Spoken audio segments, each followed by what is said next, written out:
ಬೆಳಗಾವಿಯಲ್ಲಿ ಪ್ರಾದೇಶಿಕ ಸಾರಿಗೆ ಅಧಿಕಾರಿಗಳ ನೂತನ ಕಟ್ಟಡ ಉದ್ಘಾಟನೆ ಕಾರ್ಯಕ್ರಮ ನಡೆಯಿತು. ನೂತನ ಕಟ್ಟಡದ ಲೋಕಾರ್ಪಣೆಗೊಳಿಸಿದರು ಸಚಿವ ರಾಮಲಿಂಗಾರೆಡ್ಡಿ ಅವರು. ಬೆಳಗಾವಿ ನಗರದ ಸಂಗೊಳ್ಳಿ ರಾಯಣ್ಣ ವೃತ್ತದಲ್ಲಿ ನೂತನ ಸಾರಿಗೆ ಕಟ್ಟಡಗಳ ಕಾರ್ಯಕ್ರಮ ಉದ್ಘಾಟನೆಗೆ ಸಚಿವ ಸತೀಶ್ ಜಾರಕಿಹೊಳಿ, ಲಕ್ಷ್ಮೀ ಹೆಬ್ಬಾಳ್ಕರ್ ಕೂಡ ಸಾಥ್ ಕೊಟ್ಟಿದ್ದಾರೆ.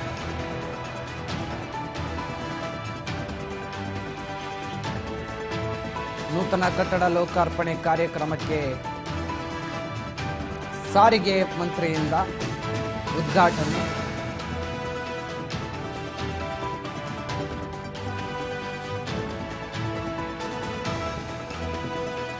ಕಟ್ಟಡ ಉದ್ಘಾಟನೆ ಸಂದರ್ಭದಲ್ಲಿ ಸಚಿವ ರಾಮಲಿಂಗಾರೆಡ್ಡಿ ಅವರ ಜೊತೆ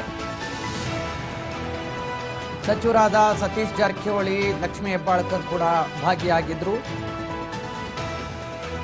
ಇನ್ನು ಶಾಸಕ ಆಸಿಫ್ ಶೇಟ್, ಮಹಾಂತೇಶ್ ಕೌಜಲಗಿ ಸೇರಿದಂತೆ ಹಲವರು ಈ ಕಾರ್ಯಕ್ರಮದಲ್ಲಿ ಉಪಸ್ಥಿತರಿದ್ದರು.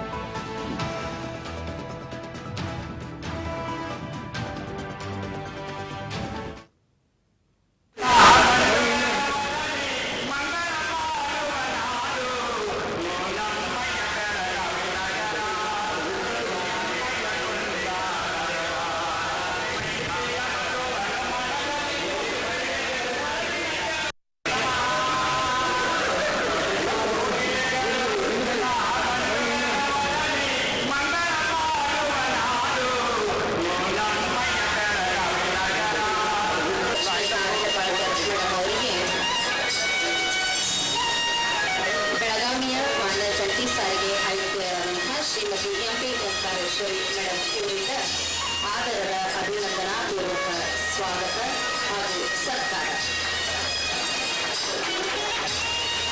ಸನ್ಮಾನಿಸಬೇಕಂತ ಕೇಳಿಕೊಳ್ಳುತ್ತೇನೆ. ನಾಗೇಶ್ ಮುಂಡಾ